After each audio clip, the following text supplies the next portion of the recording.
Ini cerita tentang kegelisahan para penghuni benua Etap. Tentang bentang alam yang menjadi tumpuan hidup masyarakat Kalimantan Timur. Tentang gempuran industri dan eksplorasi kars yang mengancam ekosistem, terutama sumber mata air. Para penduduk kesal sebab tanah dan air mereka terusik oleh rencana pengerukan kars Sekerat.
Sejauh 30 km dari sungai, melewati komplek perkebunan kelapa sawit, terbentuklah Bukit Sekerat di pesisir Kalimantan Timur.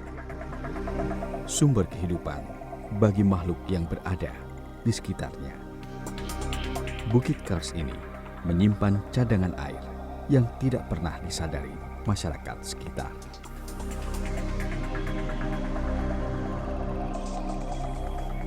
Saat ini, lebih dari 10.000 jiwa tinggal di Kecamatan Kaliorang, Kabupaten Kutai Timur. Lupa tidak ada tambahan di sini, belum ada. Memang masuk di Selangko ini, Ustus memang petani. Tidak ada umpamanya perusahaan tambang kah, apakah. Untuk memang ini buat kebun masuk di Selangko. Masuk di sini 6 orang, masuk buka lahan. Tak kedua, berapa 9 kalau tidak 7. Buka lagi, tambah lebih 10. Akhirnya tambah sampai sekarang ini sudah ramai.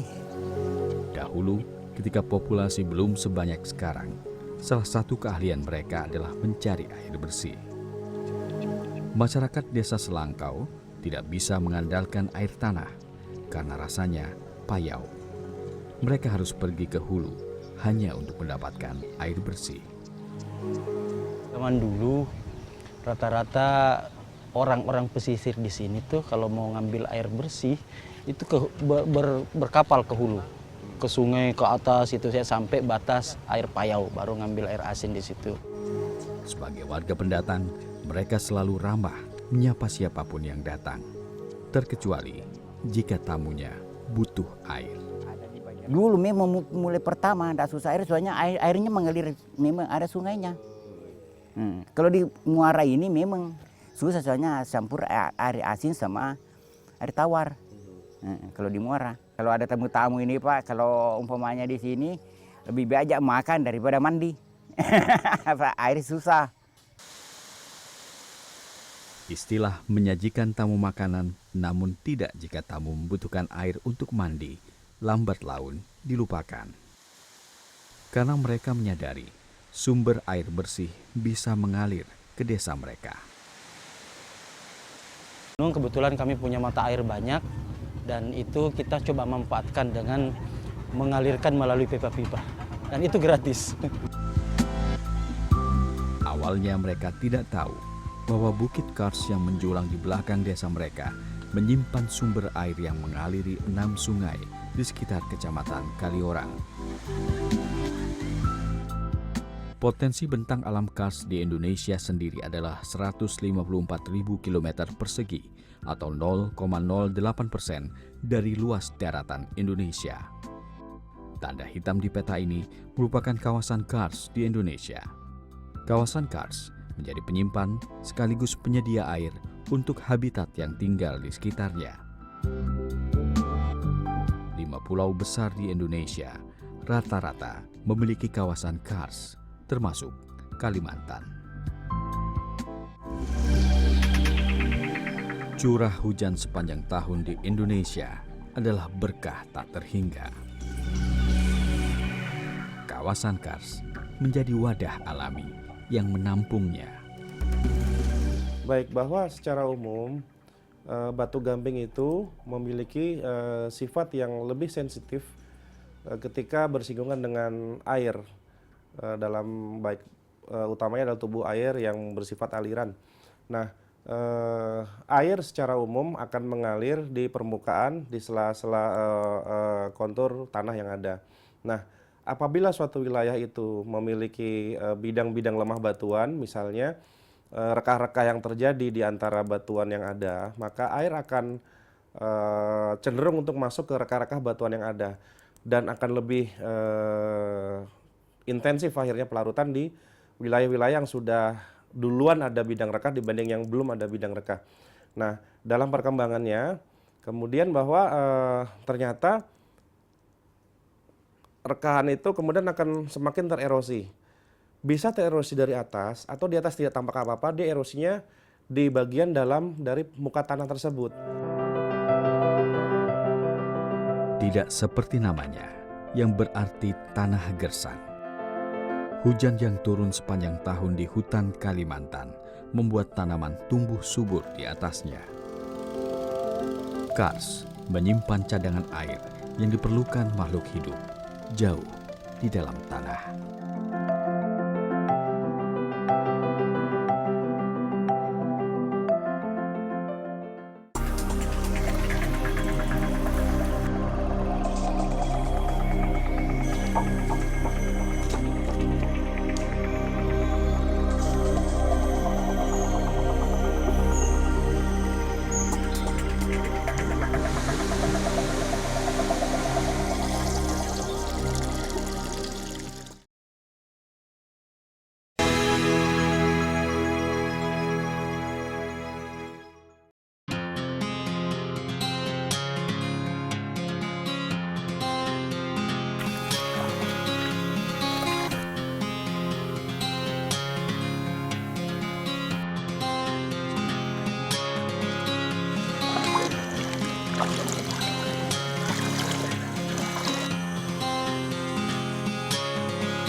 Berjarak sekitar 1 km dari desa Selangkau, terdapat jalur rawa. Dahulu, jalur ini menjadi satu-satunya jalan menuju sungai bawah tanah di Kars Sekerat. Di sekitar perbukitan Kars, kalau di sini adalah Kars Sekerat, ada rawa dengan limpahan air di dalamnya seperti tempat saya berdiri ini. Dan dari limpahan air ini, sebagian juga mengalir ke permukiman warga. Ada ribuan warga yang mengandalkan air dari Kars Sekerat di Kalimantan Timur. Area rawa ini merupakan pembatas antara pesisir dan Kars Sekerat. Terdapat sungai kecil, aliran air dari Kars Sekerat yang airnya masih jernih. Mengikuti jejak air hingga ke sumbernya, seperti menapaki jalan menuju oase yang diperlukan bagi 10.000 jiwa pendatang yang kini menetap di sekitar Kars Sekerat. Sungai bawah tanah ini muncul ke permukaan.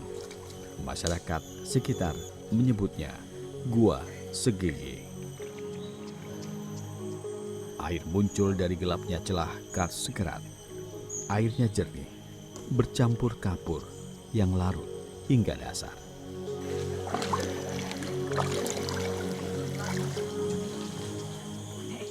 Air yang tertampung dalam Bukit Kars Sekerat ini menjadi satu-satunya sumber air bagi warga yang tinggal di sekitar bukit. Karena lokasinya berdekatan dengan pesisir sehingga salah satu sumber air yang digunakan ya hanya dari Bukit Kars ini. Tetapi dalam beberapa tahun ke depan, bukit ini akan dijadikan pertambangan sehingga sumber air bersih tidak akan lagi mengalir ke rumah-rumah warga yang tinggal di sekitar sini.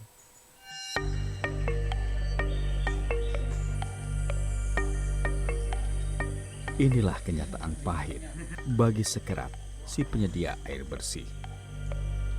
Meskipun terdapat 6 sumber mata air lain, satu sumber mata air akan hilang. Dan ketersediaan air bersih pada akhirnya juga berkurang. Saat ini, air dari Kars Sekerat mengaliri sungai dan sebagai satu-satunya sumber air bersih. Pengelolaannya pun akhirnya terencana. Di sisi lain bukit, pemerintah telah membangun waduk untuk mengalirkan air hingga daerah tetangga. Rata-rata debit air yang mengalir sebanyak 0,5 meter kubik per detik. Ketika Sekerat mampu menghidupi 10.000 jiwa. Kini Sekerat juga ditantang untuk menghidupi ratusan ribu jiwa lainnya di luar kecamatan Kaliorang. Air dari Kars Sekerat sudah mengalir ke pipa-pipa rumah tangga dan dikonsumsi untuk kebutuhan sehari-hari. Setelah memiliki kemudahan mengakses air bersih, sebagian masyarakat lupa akan keberadaan Sekerat. Bahkan, mereka menginginkan dibangunnya pabrik semen agar kesejahteraan masyarakat meningkat. Masyarakat kami dalam menerima rencana pabrik semen ini terbagi menjadi dua. Ada yang menerima dan sangat menginginkan kehadirannya, ada juga yang menolak. Yang menolak itu dengan alasan bahwa akan merusak lingkungan. Apalagi salah satu program kita di desa ini adalah sektor pariwisata. Dikhawatirkan nanti pabrik semen hadir justru mengganggu program pariwisata yang kita kembangkan. Karena diharapkan dari pariwisata itu akan meningkatkan PAD desa kita. Tapi di sisi lain masyarakat kami ingin supaya pabrik semen itu tetap berjalan, artinya tetap dibangun.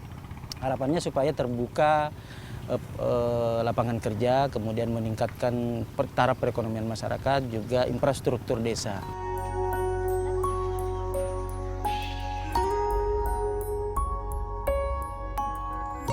Warga yang setuju berpijak pada motif ekonomi. Pasalnya, daerah ini susah diakses. Untuk sampai ke desa Selangkau, jalan tercepat adalah melalui pantai Jepu-Jepu. Itu pun saat air laut sedang surut, sehingga harus berpacu dengan waktu dan medan yang sulit. Jalan lainnya adalah akses dari kebun kelapa sawit atau jalan seadanya di tengah rawa. Bukan pilihan yang mudah bagi masyarakat, apalagi yang tidak menginginkan Sekerat menjadi area penambangan. Jelasnya saat ini kan juga dari perusahaan dan pemerintah belum menemukan titik terang antara masyarakat gitu. Simpang siuran antara pabrik semen ini mau dibangun, terus dari pihak provinsi juga menolak. Secara masyarakat juga melihat bahwa kurang tertarik terhadap semen, karena mereka juga tertarik untuk menghidupkan pariwisata di Desa Kaliorang dan Kecamatan Kaliorang. Sebuah kenyataan pahit bagi Sekerat ketika nanti isi perutnya dibuka, lalu dijadikan bahan bangunan di kota. Di sisi lain, Sekerat sudah dipagari perusahaan penambang. Izin itu masih terbentuk tarik ulur dengan pemerintah daerah. Ya tentu saja kalau untuk Sekerat ini justru masyarakatnya yang mendorong adanya pabrik semen di sini. Nah tetapi di dalam tata ruang kita ini kawasan konservasi. Nah inilah kajiannya. Karena begini, dulu ini sudah ada izin. Dulu belum ada masuk dalam konservasi, tetapi di tata ruang baru muncul. Nah ini ada dari forum group discussion masih membahas apakah nilai manfaatnya lebih besar daripada mudaratnya. Kars menyimpan bahan baku semen. Potensi inilah yang dilirik perusahaan penambang.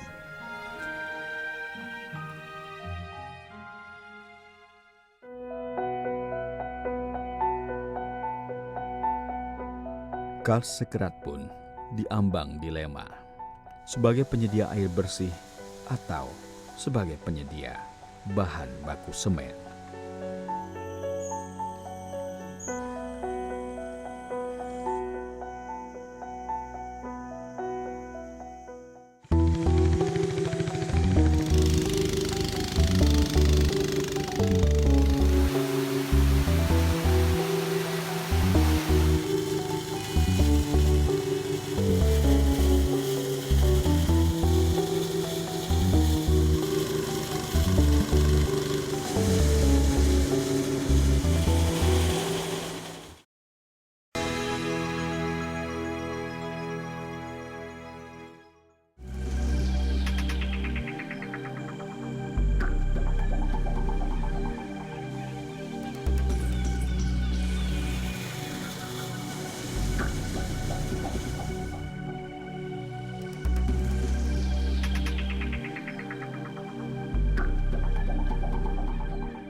Kalimantan tidak hanya kaya akan kandungan mineral, pulau dengan sebutan benua etam ini juga didapuk menjadi paru-paru dunia. Sebutan ini turut disumbang oleh keberadaan gugus kars di bagian hidung Kalimantan.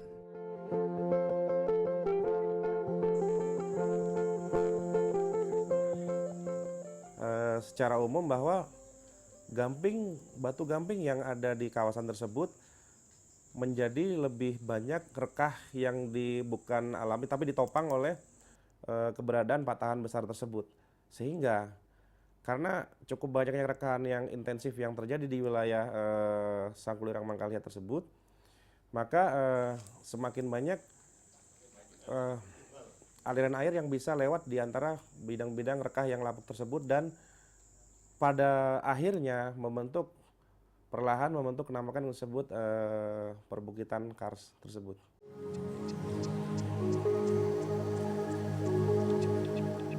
Sejatinya, kars Sekerat juga mengalir hingga ke sawah.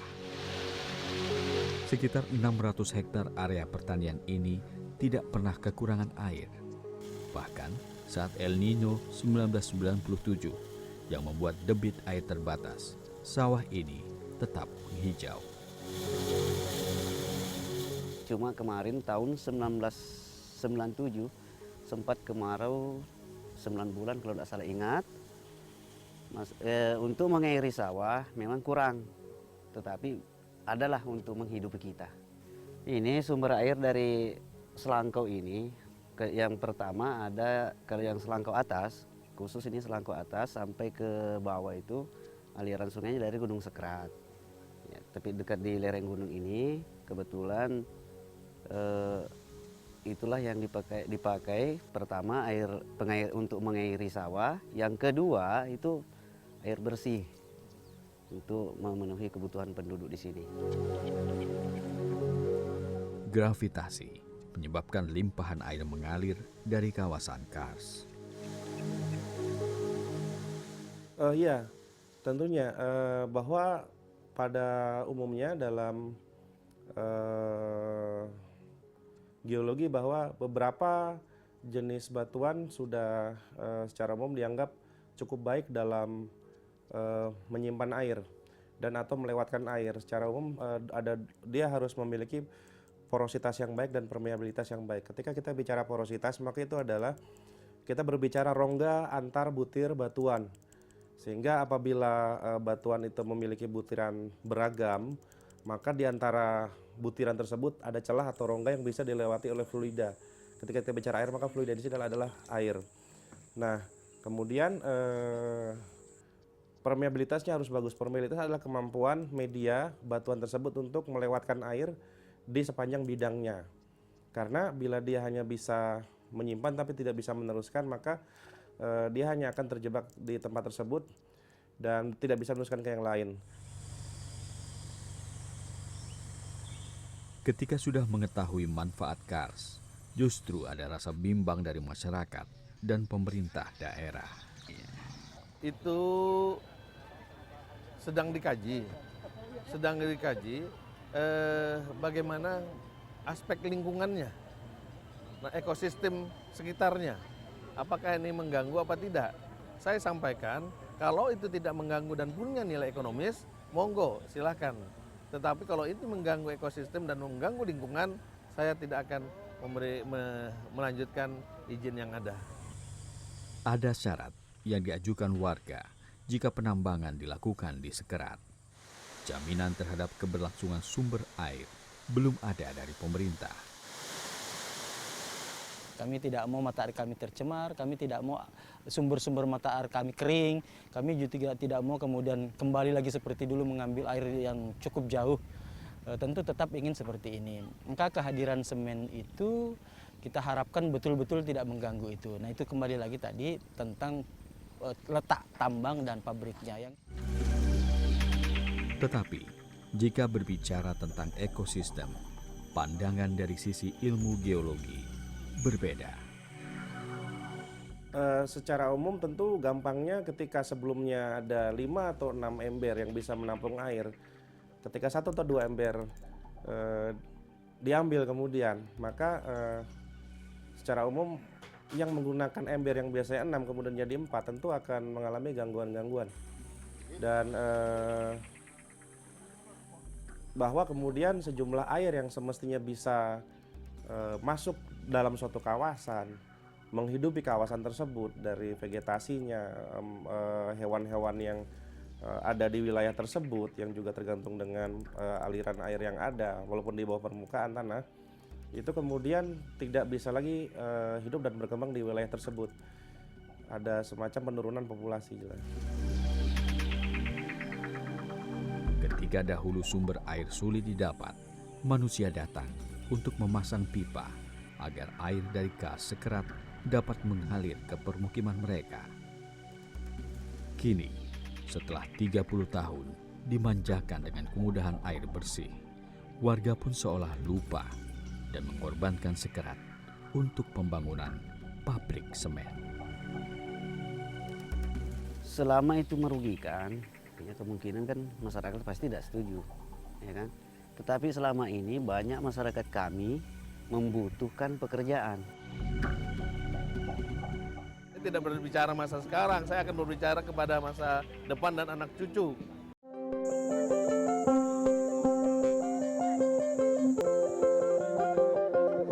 Ketika air masih diperoleh dengan mudah di Sekerat, di belahan dunia lain, air diperebutkan. Sebelum air menjadi semahal batu mulia, sudah seharusnya masyarakat sekitar mempertahankan kars Sekerat sebagai penyedia air bagi habitat di sekelilingnya. Jangan sampai di masa depan, generasi penerus di Sekerat hanya mendengar cerita betapa melimpahnya air dari kawasan kars Sekerat.